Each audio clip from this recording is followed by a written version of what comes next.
Bonjour, je suis Anne-Laure, alias le champignon rouge. Je suis prof de couture et éditrice textile. J'ai lancé en partenariat avec l'association Les Arts du Fil en Chartreuse un financement participatif autour d'un projet qui s'appelle les Jolis Coupons pour pouvoir faire éditer des mini coupons illustrés au format lingette. Et aujourd'hui, dans cette vidéo, on va voir la première partie, la première chose à faire quand vous avez reçu vos lingettes. Donc vos mini lingettes, elles arrivent déjà découpées. Donc vous avez déjà vos petits carrés 12 par 12 avec une marge blanche d'1 cm tout autour. En fait, la marge, elle sert à pas venir couper le motif lorsque vous allez coudre. Et donc, vous allez recevoir ça. Vous avez choisi les tissus que vous allez mettre en doublure. Donc, si vous voulez des conseils sur le choix des tissus, je vous ai écrit un article. Le lien est sur ma page Facebook et je vous le mettrai aussi en description de la vidéo. Je vous mettrai tout en description de la vidéo, le lien sur le financement participatif, le lien pour pouvoir acheter les deux tissus que je vais présenter ici, et puis le lien sur l'article qui vous aide à choisir vos tissus en fonction de ce pourquoi vous voulez faire les lingettes. Et aujourd'hui, on va commencer par la coupe du tissu de doublure, puisque les lingettes arrivent déjà coupées. Donc pour ça, les outils que moi je préconise, c'est le cutter rotatif. Je trouve ça hyper pratique. Donc vous avez des cutters rotatifs de 2 tailles sur le marché. Vous avez des cutters rotatifs avec une lame de 4,5 cm et des cutters rotatifs avec une lame de 2,5 cm. Alors concrètement, moi j'ai un souci technique, c'est que j'ai cassé la lame de mon petit cutter rotatif qui fait 2,5 mm. Enfin, oui, c'est ça, 2,5 cm, pas millimètre, on ne se refait pas. Je l'aurais utilisé aujourd'hui parce qu'en fait plus le projet est petit, plus vous avez besoin de faire des choses un peu précises, plus c'est intéressant de prendre un cutter petit. Le cutter un peu plus gros, il va être intéressant pour faire les grandes longueurs. Après, si vous n'en avez pas et si vous voulez investir, moi je vous conseille plutôt d'investir dans le plus gros. Il est polyvalent, mais enfin il est moins précis, mais une fois que vous avez un peu l'habitude, il pourra vous servir pour tous les types de projets. Je vous conseille d'utiliser ce type de règle qui est une règle de patchwork, qui est une règle, je ne sais pas si on voit bien en plus, je vais peut-être la poser, on voit encore mieux.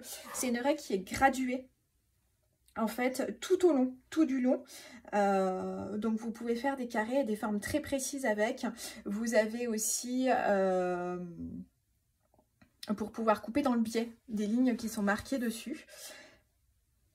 Donc moi je vous conseille ça, je vous conseille si pareil, si vous n'en avez pas, de plutôt investir tout de suite dans une grande règle qui soit assez longue plutôt que dans une petite règle. Elles sont jamais assez longues ces règles. Moi j'ai un problème avec, c'est jamais assez long. Et puis bien sûr vous ne pouvez pas couper directement sur votre table de salon parce que sinon avec le cutter rotatif vous allez détruire la table de salon. Donc il vous faut un tapis de coupe. Il vous faut un tapis de coupe. Alors je crois que le mien il est auto-cicatrisant, je crois que ça s'appelle comme ça. C'est-à-dire que les traces de cutter viennent se refermer à l'intérieur, ce qui fait qu'il dure beaucoup plus longtemps.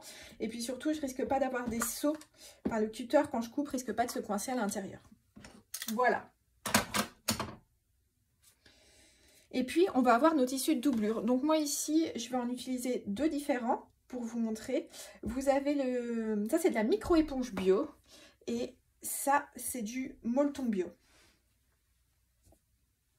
Alors, on va débuter par la première technique qui consiste tout simplement à vous faire un gabarit au format de vos lingettes. Donc moi ici j'ai pris du papier scrap un peu épais.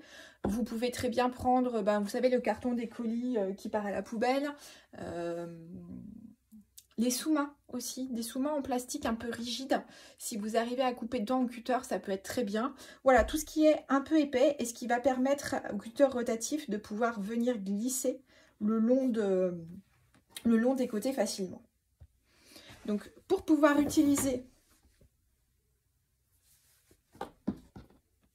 le gabarit, c'est tout simple. Alors la difficulté qu'il y a, et c'est pour ça que je vous fais utiliser un gabarit, c'est qu'en fait sur ces tissus là, on va avoir beaucoup de mal à écrire dessus mes mots friction. Ça marque mal ou ça bouge, on n'arrive pas à tracer correctement dessus. Donc moi je préfère utiliser le gabarit. On va se mettre, là vous avez votre lisière, donc on va se mettre parallèle à la lisière, dans le droit fil, décaler un peu du bord brut. Ce sont des tissus qui bougent quand même pas mal, donc en général quand ils sont même à la coupe en mercerie, même au cutter, il peut y avoir un petit décalage et le bord le bord sur lequel il a été coupé n'est pas forcément très droit. Donc je vous conseille de mettre prendre 1 ou 2 mm de décalage. Et en fait, vous allez tout simplement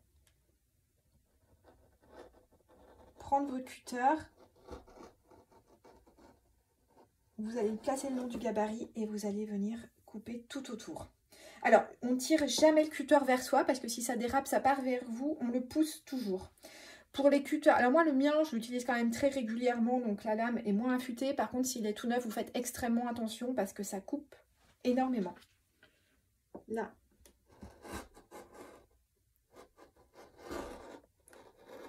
Voilà. Donc j'appuie quand même fermement sur mon gabarit. C'est le fait d'appuyer très fort sur le gabarit. On peut aussi mettre les doigts comme ça évite de se couper le bout des doigts, qui fait que je vais pouvoir appuyer mon cutter contre le gabarit et le fait que ça coupe franchement.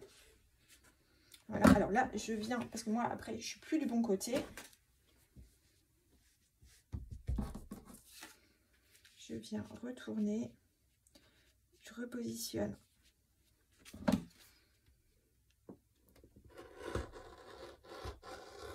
mon gabarit. Que là je vais réussir. Là c'est pas la bonne main.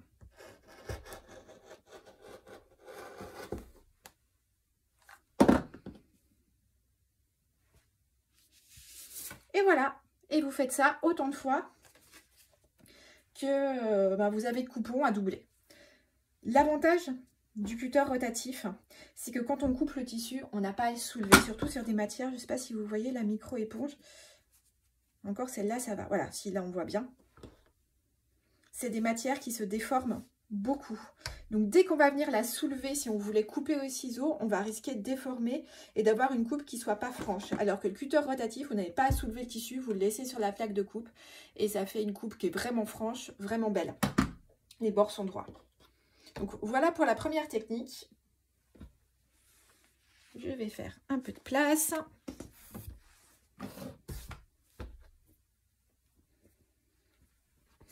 Alors après, l'inconvénient de cette technique, c'est que couper coupon par coupon, c'est quand même long. Il y a une technique qui va nous permettre de gagner du temps. C'est de venir d'abord avec le règle de patchwork, couper des grandes longueurs de 12 cm. Et après, revenir la couper en morceaux. Vous gagnez quand même du temps à faire ça comme ça. Et on peut même, alors là, non, là, il est un peu épais, mon molleton. On ne va pas exagérer à 1,4 m épaisseur. Là, j'ai replié en deux. Voilà, j'ai dégagé le plan de travail. Ça va être beaucoup plus pratique. Moi, j'essaye de faire un joli décor pour la vidéo. Mais en fait, pour couper, on a besoin d'espace. Donc, voilà, vous mettez-vous soit sur la table du salon, soit vous avez un endroit pour couper, mais avec rien autour qui puisse justement faire bouger la règle. C'est aussi important en termes de sécurité. Donc là, j'ai pris mon molleton. Je l'ai replié en deux. Je vais venir couper 2 épaisseurs à la fois. Je ne sais pas si vous voyez, mon morceau n'est pas très large. En fait, vous n'avez pas besoin d'acheter beaucoup de tissu de doublure. Les lingettes, elles font 12 cm de haut sur une laisse 140 avec 25 cm. Vous faites déjà un joli petit paquet de lingettes. Et puis, ça peut être intéressant si vous voulez faire des tests aussi de doublure. Vous prenez que 12 cm. Enfin, prenez une petite marge en plus. Prenez 15 cm de chaque tissu pour pouvoir faire vos tests. Donc là, je vais venir retracer. Vous voyez ici, j'ai un léger décalage. Donc, je vais venir retirer un coup de cutter pour que ce soit bien droit. Pour ça, je vais aligner la pliure avec, je ne sais pas si on voit bien, je vais me décaler. Voilà, comme ça, on verra mieux. La règle est graduée. Donc, j'ai mes angles droits qui sont faits. Donc là, au moins, je suis sûre que ma règle est positionnée droite si la graduation de la règle est bien positionnée sur le pli tout le long. Et ça va me permettre de pouvoir regrouper. Alors, soit vous appuyez, pareil, la règle, il faut appuyer fermement pour éviter que le cutter dévie dessus. Donc, soit vous le faites à la main, soit il existe, moi je me suis acheté des petites ventouses comme ça, que je mets sur la règle et qui permettent de mieux répartir le poids.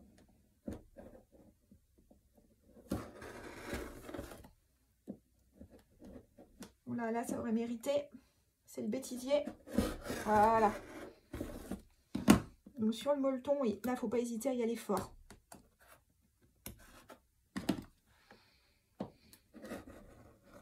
Alors moi la règle, voilà, La lame, elle a déjà bien servi. Du coup, avec une lame neuve, vous devriez avoir moins de problèmes que ça. Hop!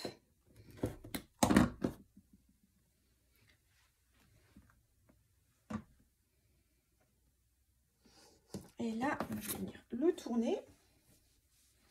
Le tourner parce que c'est plus simple. S'il y a un sens, vous verrez, il y a un sens quand on coupe qui ne va pas. Et là, du coup, je vais mesurer 12 cm. Là, je vous montre comment on fait avec la main. Voilà. Je bouge ma main pour pouvoir bien appuyer à l'endroit où va passer le cutter.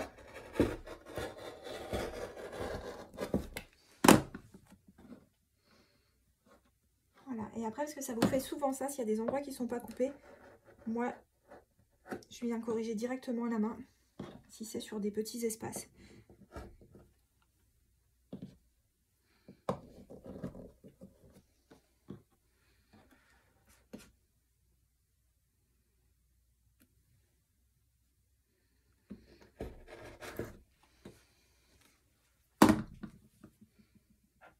Voilà, et donc c'est le signe qu'une lame aime vraiment user, c'est quand justement elle n'arrive plus à couper, ou alors que quand vous faites tourner le cutter rotatif, vous n'avez plus que la moitié des espaces qui vous coupez. Là, ça veut dire quand même qu'il est temps de changer la lame.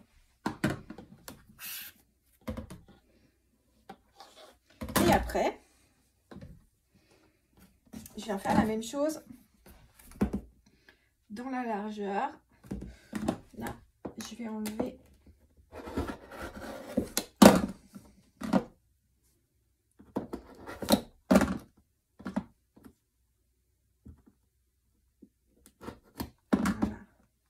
Ouais, il va falloir que je change ma lame.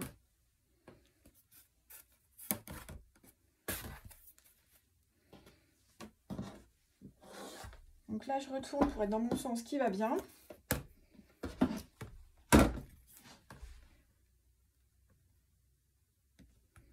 Le tissu, et là, je vais recouper des carrés de 12.